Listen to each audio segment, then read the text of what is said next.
Hello and welcome everybody to another Healthy Living live stream. My name is Alexander Raskovich, and this is the fifth episode thus far of our very new Healthy Living live stream series. Last week we weren't able to make it due to Andy's trip to Acapulco in Mexico, but he is back. He prepared an awesome presentation about the link between testosterone and cholesterol. My favorite topic thus far. So without further ado, I'm going to introduce the man himself, and we'll look forward to an amazing presentation once again. Andy, are you there, my friend? Yes, Alexander, thank you so much. It's great to be back after a brief hiatus. All right, take it away, my friend. Have a good time. Thank you.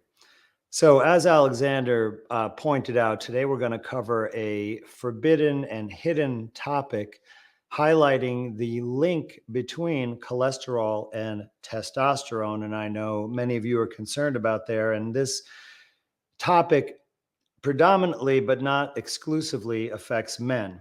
But before I begin, I want to draw attention that I will be having an exclusive sale this Friday and Saturday on my physical and digital products, including one of the remedies I'm going to mention today. And this sale is going to be for my email subscribers only.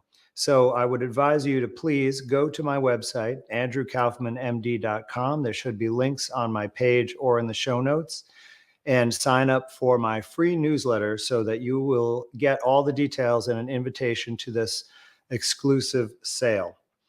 Okay, so let's get started on today's topic. What is testosterone?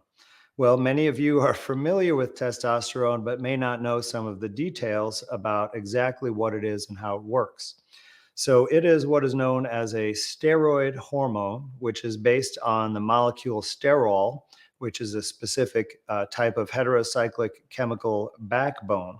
And there are many steroid hormones, including cortisol, adrenal corticoids, mineral corticoids, and the sex hormones, androgens and estrogens, as well as vitamin D and some other molecules in our bodies.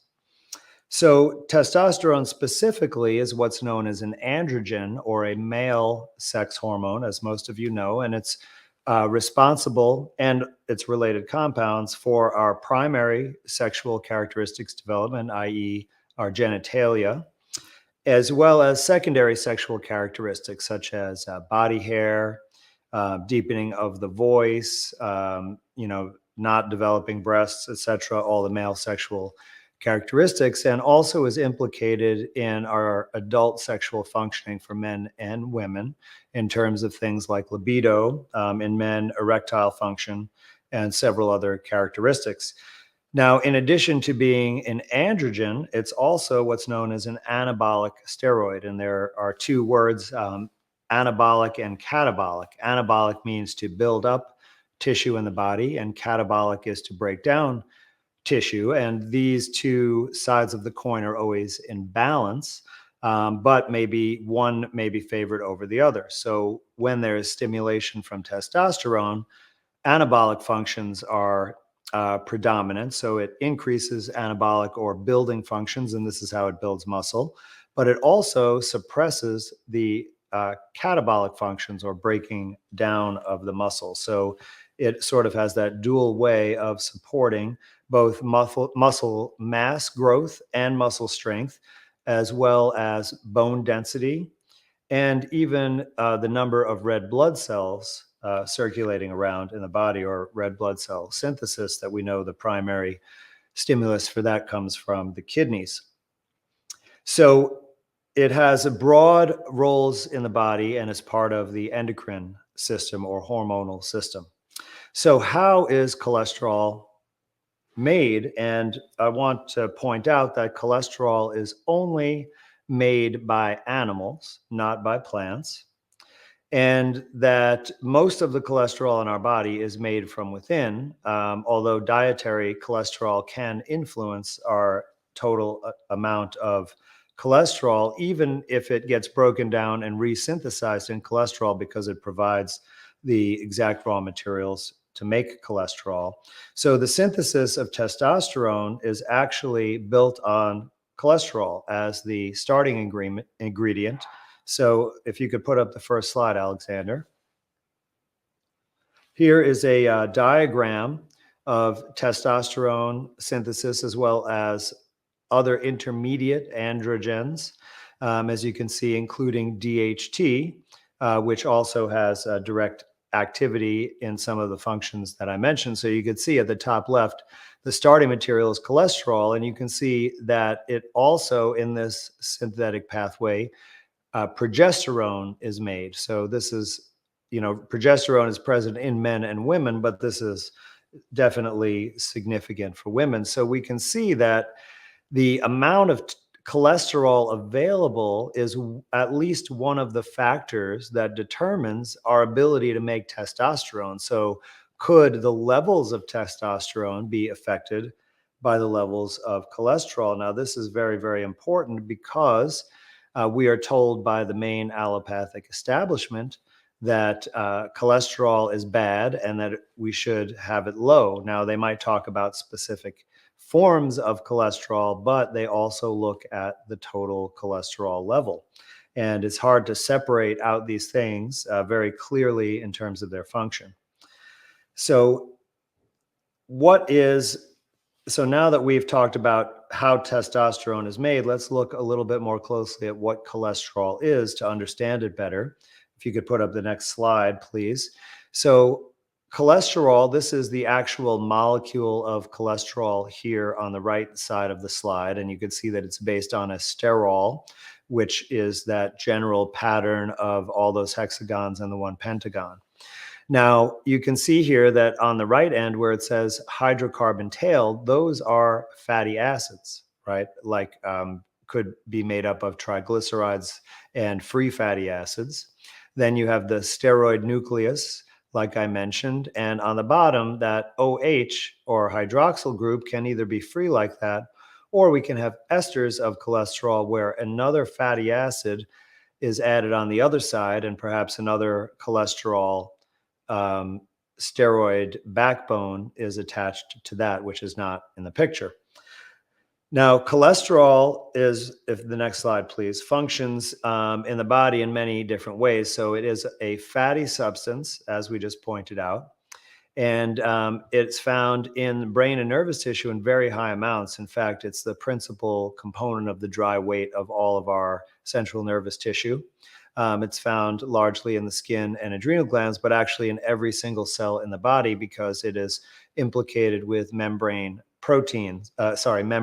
lipids, if those in fact are the membranes. Whether or not they are, they're still found in all cells. And it's said to have these three functions in the body. One is, as I just mentioned, used in the membranes.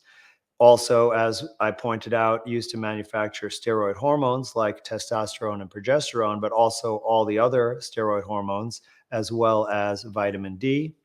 And then it's also made into bile acids, which are a very important way that the body helps to absorb fat in digestion. It also uses those to get rid of wastes through the colon. And cholesterol is primarily synthesized in the liver, and it's found in liver that we might eat from an animal in very high amounts, but it's found in the highest amounts actually in brain tissue of animals. But it can also be found in various dairy products, and I'm not sure what it's talking about with processed foods that contain cholesterol, because they would have to then have some kind of animal fat in them. Next slide, please. Now, when we measure cholesterol in the blood, since it's a fatty substance, it can't exist freely in the blood because it's not soluble in water. Otherwise, it would form globules that, like what we might experience sometimes when the fatty bone marrow gets into the blood during a trauma, would result in a fat embolism.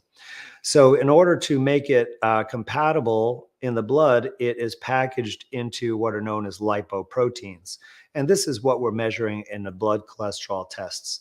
For example, LDL, which is known colloquially as quote unquote bad cholesterol, which is very misleading, stands for low density lipoprotein. So all those different HDL, VLDL, etc., are different lipoproteins, which is how the cholesterol is carried around the blood safely. And you can see it's a complex structure, which has proteins on the surface that sort of allow it to be within the aqueous blood environment. And then there are some free cholesterol molecules in there, as well as cholesterol esters, like I described, and triglycerides and phospholipids. So this is a complex particle, and there are a variety of different particles like that that have all different relative constituent composition and other differences. Okay, so now that we kind of understand what testosterone and cholesterol are, let's talk about the low testosterone situation. And we can get rid of the slide for now. So just to kind of frame this, there has been a really big rise over the past couple of decades in recognizing and diagnosing this kind of syndrome, colloquially known as low testosterone. In the medical literature, it's referred to as hypogonadism. And there's different types of that because there are some congenital syndromes, like, for example, Klinefelter syndrome, which result in that. But we're largely not talking about that. We're talking about, men who had normal testosterone functioning until a certain point in their life when they started developing some of these symptoms, and then perhaps went for a laboratory test and found out they may have, some evidence of low testosterone. So if we can bring up the next slide now. So this is now reported to affect quite a large swath of the population, and it increases with age. So you can see that for men in the age of 40, there's approximately a 10% prevalence, and that's the amount in the whole population at any given time. But it goes up to 40% in men between 60 and 75 years old. So that's approaching half of the male population. So, is this normal?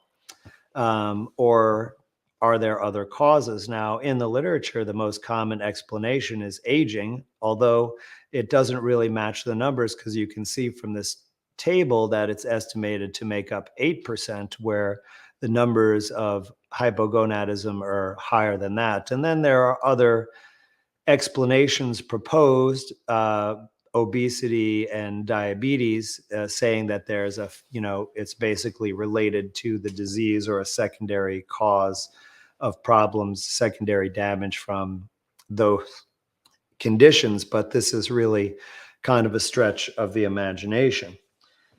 Okay, so we can pause the slides for now. What are the symptoms of this condition which lead men to seek treatment? So definitely decreased libido, erectile dysfunction, could be loss of pubic hair or armpit hair, although I've not heard of anyone experiencing that. Decrease in the size of their testicles, like testicular atrophy, hot flashes in women and men, azospermia, which is either a decreased sperm count or an absence of any sperm in a man's semen, depressed mood, gynecomastia, which is men developing breast tissue, and decreased muscle mass or an inability to grow muscle with working out. So those are the common symptoms reported on websites like WebMD, the Mayo Clinic, and the Cleveland Clinic. All right, so what are really the causes of this situation where we have, after the age of 60, almost half of men experience some of these symptoms and have low laboratory levels of testosterone? Well, the standard explanation is aging. And this really goes against nature, because why would men simply lose their function with time? It doesn't really make sense why the body would inherently lose its function or break down without any outside influence. We know that men are capable of procreating throughout their lifetime. And this, of course, would be very positive to propagate the human race. So would nature create a condition where this would simply, the vitality of a man would decline over their lifetime? So I would contend that and point out that there are other factors that clearly explain this. So if we go to the next slide, the first one is actually a low-fat diet. And if we look at the last sentence of the abstract that's highlighted, right, low-fat diets appear to decrease testosterone levels in men.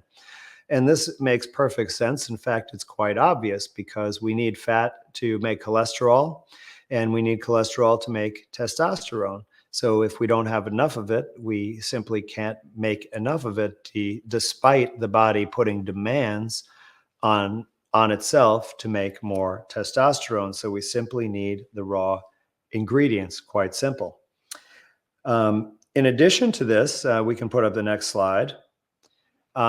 Trace minerals, which is something I've talked about extensively, and I even sell a trace mineral supplement, Shilajit, are universally deficient in our modern diet and lifestyle because of the way that we take food from one place and move it to another place and eat it and never put the minerals back in the soil.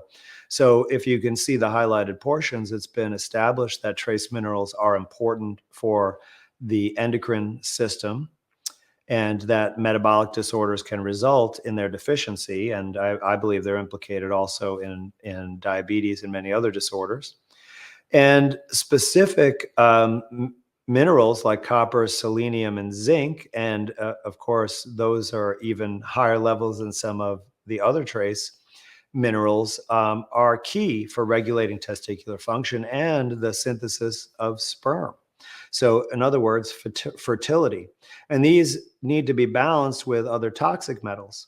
And there are a number of consequences. So one is, if there's a deficiency of one of these minerals, it can actually have a deleterious effect on the system by other minerals, causing now an inhibition of testosterone synthesis. Like with zinc deficiency, manganese, which would support testosterone synthesis, now would inhibit it in the absence of the needed zinc. So there's a little bit of complexity to have the right balance and complement of these minerals. But we also know that toxic minerals like lead, arsenic, and mercury inhibit testosterone synthesis. So it's important to get rid of those and replace them with the correct minerals, which is something that Shilajit and other fulvic mineral preparations can do very well by offloading the right minerals and then re-chelating the harmful minerals out of the body. Now, I want to mention another cause, and we can pause the slides for a moment, which is xenoestrogens. Now, xenoestrogens is a big topic, and they are universally present in many, many sources, from food to clothing to hygiene products to food packaging, etc. And I'm going to do a part 2 episode about that, but I'll tell you that xenoestrogens are a key part of what is causing this, epidemic or pandemic of low testosterone and an assault on male virility. So please stay tuned for that, and also learn how to detox your body of those xenoestrogens and what to avoid for the future. So now I'd like to talk a little bit about testosterone replacement therapy, because that is the main remedy for this problem proposed by the allopathic health system. And many men, including men interested in natural healing who have even come to me for consultations, have resorted to testosterone replacement therapy to address some of these issues. Now, this is a huge, huge business. The current market as of 2023 is represented as $1.83 billion. So this is, about 1/10 of the vaccine market pre-COVID, but this is one of the top selling drug groups in the entire industry. And it's also projected to grow substantially by the industry predictions there are many reports on this out there, of an annual growth rate of 4.3% until all the way until 2030. So for the next 7 years, that's quite a robust market. So since there are many men who are desperate for some kind of answer, and the pharmaceutical industry has come in to try and replace this hormone, we need to ask the questions. One, is this strategy effective? And two, is this strategy safe? So why don't we bring up the next slide? Here is a systematic review that looked at 156 studies from the very high impact journal and prestigious journal PLOS1. And if you can see in the highlight portions that testosterone supplementation was not effective for decreasing cardiovascular risk, for improving sexual function, for improving mood, for improving your sharpness of your mental faculties, it's ineffective for erectile dysfunction, and didn't even show a consistent effect on libido. So overall, this article concludes there's essentially no support from randomized controlled clinical trials for using testosterone replacement therapy. And this is quite disappointing, but somehow this news has escaped the marketplace because this strategy is still growing.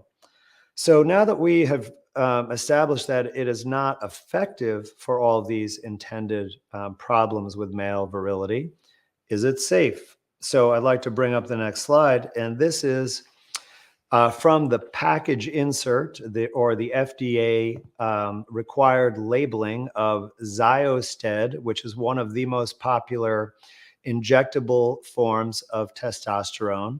Not the only one, but this one is unique because it can be injected subcutaneously rather than intramuscularly, which is easier to do. It's the same way insulin is injected and can be done essentially by yourself at home, which, I mean, the other ones can be too, but it's standard for this type to be done by the patient. And you can see that the FDA, based on some of the clinical studies, required a black box warning for all testosterone replacement preparations.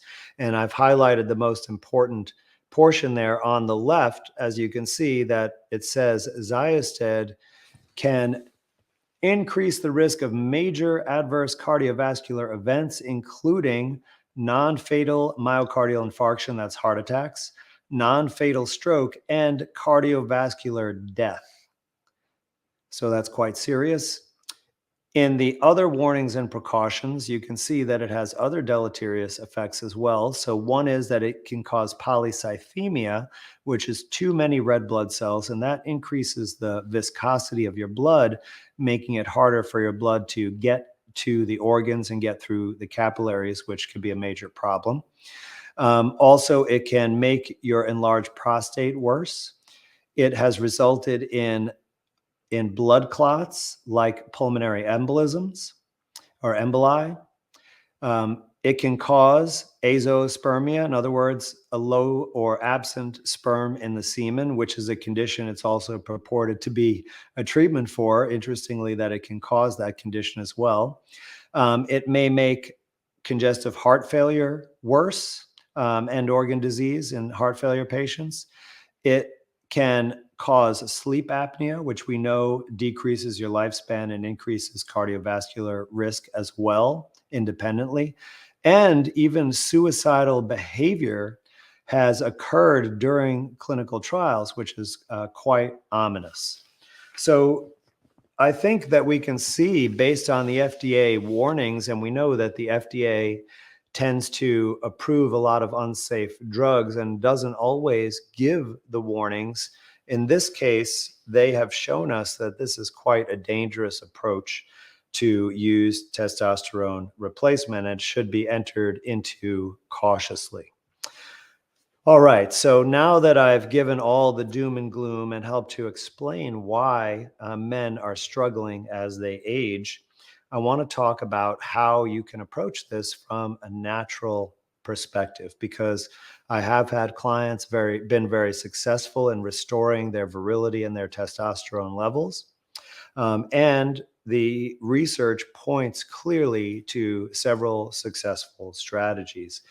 And our bodies are always trying to rebalance, and you simply have to create the conditions where our bodies can make the right amount of testosterone for the functioning that we desire, so that if we, for example, start working out, that our bodies can increase the testosterone so that we can build muscle. And if we are resting and doing other things to recuperate, that the levels will come down appropriately to allow our bodies to heal and recycle. So first and foremost, we have to get rid of all the exposure to xenoestrogens. And we have to detox from the ones that are already stored in our body. And I'll give you a couple of little hints to that. So one thing is that there are many types of synthetic clothing fibers that leach plasticizing chemicals that have properties to block our androgenic response. So men, if you're wearing underwear with synthetic fibers, and these are often marketed as, being wicking away the moisture and being more comfortable, please switch to natural fibers. 100% cotton, organic cotton is even better. Silk, if you like the comfort of that, or things like linen. You can probably find linen boxer shorts. So stick to natural fiber. Underwear, 100% cotton, is very easy to find from all the major brands, and that alone can make a difference. Now, when it comes to detoxing, most of these compounds are not water soluble, they're fat soluble. So you have to think about using healing solvents, and I will be having a workshop and a series of free lives coming up on that next month. So please be on the lookout. So what about the issue of fat in the diet? We saw that low-fat diets result in lower testosterone levels. So what about high-fat diets? So let's pull up those slides. So there is this a very nice review paper that was published that looks at all of the studies that have tried to vary dietary intake, different nutrients, not just fats. They looked at micronutrients, things like flavonoids, and as well as protein and the macronutrients, including fat. But I want to specifically look at fat because this is really where they found the effect, not surprisingly. So if you could show the next slide, Alexander.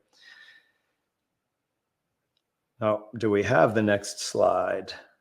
I know it's one of the ones that you have to load on the fly. So there we go. Okay, fantastic. Now, if you look in the highlight portions here, you see that there were 3 separate studies, clinical trials, that all showed a benefit of high-fat diet. Now, the first study didn't have a control group with a low-fat diet, but they compared a ketogenic diet versus a non-ketogenic high-fat diet. And they found that both of those groups increased their testosterone levels compared to their levels at the beginning of the trial. So this was consistent with a high-fat diet having a positive benefit. Now, if you go down further in the paragraph, you can see there was another study where they compared a ketogenic diet to a regular fat diet, and found that there was an increase also in total testosterone concentrations from the high-fat intake, and cholesterol was specifically implemented as having a positive effect here.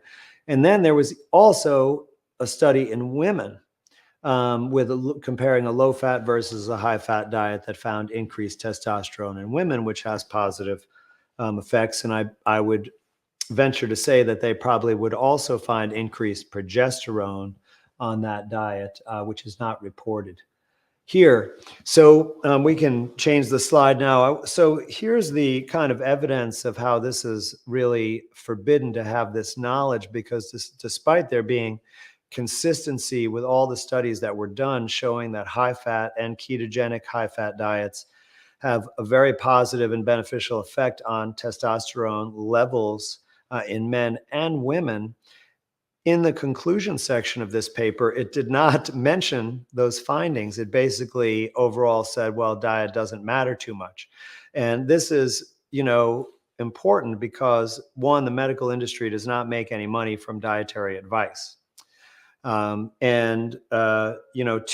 they need to protect the cholesterol myth, because if we ate high fat, high cholesterol diets and realized that that made us more healthy, we wouldn't want to buy low-fat food products, processed foods that are sold very well by the food industry, and we would not submit to prescriptions for cholesterol-lowering drugs. So this has to be hidden. And certainly, I didn't mention it earlier, but also statins have been shown to lower cholesterol levels, and those inhibit or the synthesis of cholesterol in your liver. So once again, the raw materials are decreased, so the end product is decreased. That's a very simple concept to understand.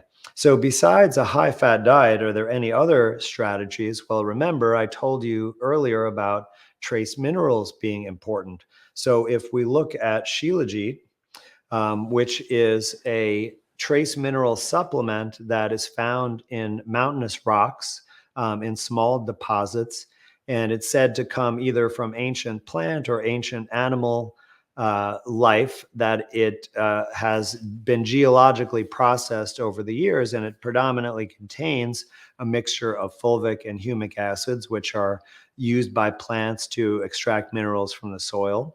Humic acids are one of the main components of humus, the mineral-rich soil at the bottom of forest floors, as well as a number of trace minerals. For example, the Shilajit in my store has approximately 50 plus trace minerals, which is about the number that most scientists feel is required for the health of higher animals.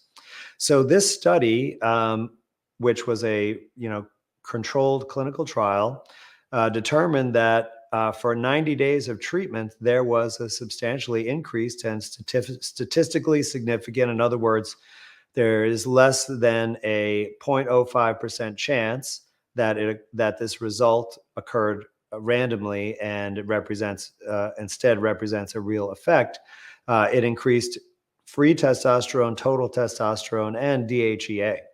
So if we look at the specific numbers on the next slide, just wanted to show you, to highlight. So the 4 columns on the left represent the treatment group. PS stands for purified Shilajit, and the 4 columns on the right are the placebo group. And you can see the baseline numbers, 30 days, 60 days, and 90 days. So I highlighted essentially the values at the beginning of the study and the end of the study. Now, the little A and B footnotes there represent the statistical significance based on a student t-test, which is a very simple statistical test comparing two numbers and over time for a variable. And they were compared both from the beginning to the end. Numbers were compared, and also the number of the test group versus the placebo group. And all the highlighted values were all statistically significant on that test. So you could see the testosterone total was the top number. The free testosterone is the second row, and the bottom row is the DHES. And you can see all those numbers went up significantly in the treatment group. So this is a really good strategy to combine with the other approaches. So in conclusion, today I have told you a bit about the relationship between testosterone and cholesterol, and debunked some of the common myths out there. So I told you what those things are, cholesterol and testosterone, and how they work in the body. We talked about what hypogonadism or low T syndrome in terms of the symptoms, prevalence, and potential causes. I talked about testosterone replacement therapy, the nearly $2 billion industry, and talk to you about natural ways to restore the proper levels of testosterone and improve male virility for all of you out there, as well as improving the function for women as well. So let me remind you that we will be having let me remind you that we'll be having some Q&A right now. So Alexander, do you have any good questions for us? All right. That was an excellent Hold on, my presentation. speaker turned off. Are you there? All Can you hear right. me? Yes, I can now. All right, great. That was a great presentation, Andy. Well done. I have one quick question from myself, though, if I may. Are the studies that that are presented nowadays by the mainstream or the vested media trying to promulgate the view that cholesterol is bad for you? Are those actually legitimate in any way? Because last time you pointed out that there wasn't any independent variable that was isolated with them, and they were just pointing out certain variables that were actually responsible for higher rates of heart attacks and high saturated fats. Right. Well, a causal link has never been established. And, originally this connection between cholesterol and fat and heart disease was really promulgated by cherry picking. Yeah, data. absolutely. But Ansel Keys, right? but there is some truth in this situation, because if we look at plaques in hardened arteries, or if we look at plaques that fracture in heart attacks, we will find oxidized cholesterol. But what I think is really going on is that is an end result of the toxicity of the blood vessels causing oxidative damage. And that's why we find oxidized cholesterol. It pretty much becomes stuck there. Cholesterol is needed for the blood vessels to turn over and become strong over time. So cholesterol is present there and gets deposited there as a normal functioning. So this is one of the things that's often confused in modern medicine, is that the result of a disease is confused as being implicated in the cause. All right. We have a question from Patrick Meehan. Would fats from avocados, nuts, peanut butter, etc., be commensurate in value with meat and dairy? Or is it the best to combine the two groups to yield best results? Many thanks. Right. Well, that is an excellent question. And unfortunately, it's going to be very difficult to get the right kinds of fats from plant-based foods in order to boost your cholesterol levels, because predominantly what we need are saturated fats, which are not found in high levels, for example, in avocados and some of the foods you mentioned. The highest source of saturated fats that I'm aware of among plant foods would be coconut oil, which is one of the plant-based fats that I recommend as being healthy for cooking and eating. But in animal foods is really where you're going to find the high levels of saturated fats and cholesterol. And, some of the foods that in the past were told were seriously unhealthy, but that was based on this myth about cholesterol. So, things like butter, and of course it should be 100% grass-fed butter for optimal fat-soluble vitamins, bacon, ribeye steaks, liver, and even brain, which can be a very powerful healing food for rebuilding your body based on its high cholesterol and fat content.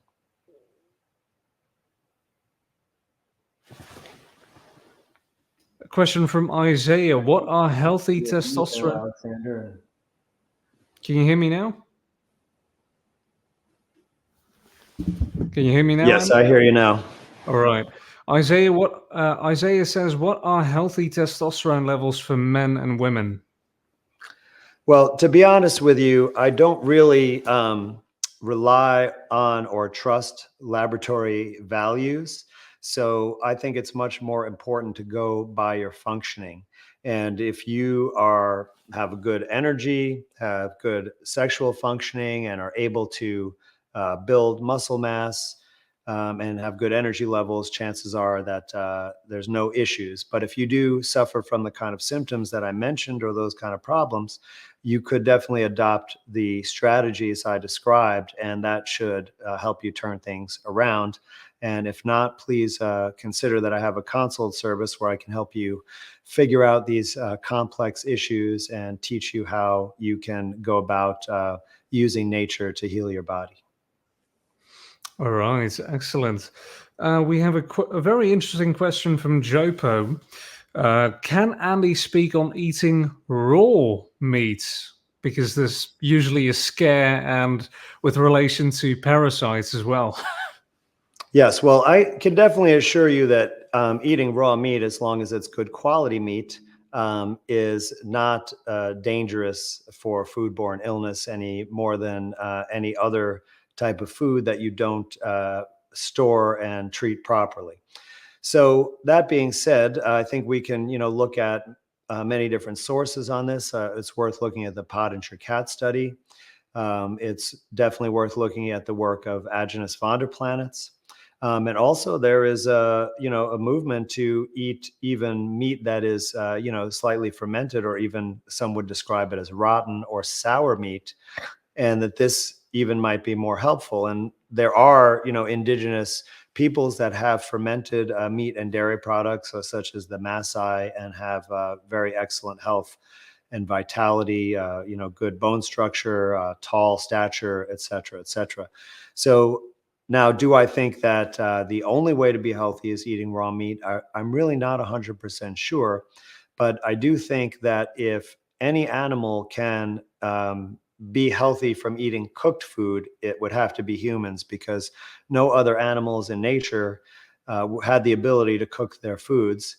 And it seems that if we go back in history, that when fire was used by man, that they increased in size and abilities, and civilization, the advancement of civilization seems to have some correlation, and that would suggest that cooking food may actually be a benefit for humans. But I definitely caution you to give any cooked food to your pets, because they would definitely not be able to cook it in nature. And the science suggests strongly that raw food and dairy is the only way to go for your pets who eat animal foods.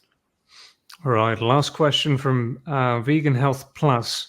Considering that chicken contains estrogen molecules closely resembling human estrogen, and acknowledging the discussion around xenoestrogens, how does the consumption of chicken impact our hormone levels, and could this lead to negative effects on human health? Well, I don't know of any specific data on chickens, but when we eat meat that is raised on its natural food source, in other words, not eating dairy cows that have been pumped full of, various bovine hormones, because that could actually give you a higher dose of xenoestrogens. But if we eat, pasture raised meats that fed on their natural food source, then eating their tissues has, the normal levels of those hormones, and our body would use those appropriately. Now, if we ate the genital organs specifically, and for example, bull testicles and the testicles of other animals is a delicacy and sometimes eaten for virility purposes. So, perhaps I don't recommend that women eat a bunch of Rocky Mountain oysters per se, but if we're just talking about, eating the whole chicken, right? All the parts of it, the skin, cooking it with the skin and bones, which is really the only healthy way to eat it. So no skinless, boneless chicken breasts. But of chickens that were in the pasture eating their natural food source, I don't think it's going to contribute to any hormonal imbalances whatsoever, because this is what nature has intended us to do. All right, that was excellent, Andy. Great topic, great presentation as always. Let me, guys, remind you that, again, we'll have an amazing sale on Friday, ending on Saturday night. And next week we'll be back with another healthy living live stream, and that topic will be with regards to addictions. So I can't wait to hear more about that, since addiction is a very ubiquitous thing. It's not just something that is very narrow, so just an alcohol addiction or just a cigarette addiction. You might actually discover that those things aren't actually addictive, and that the real root cause of addiction is actually much deeper than that. Well, Alexander, the only thing I hope people become addicted to is the healthy living live stream. And you'll shielded it when they try it out, because that thing is amazing. I mean, I don't want them to be addicted to it, but I do want them to benefit from it. And please remember to sign up for my free newsletter in order to be informed about our exclusive flash sale this Friday and Saturday only. Look forward to seeing everyone next week for the Healthy Living live stream. I'm Dr. Andrew Kaufman. Right. Cheers, everybody.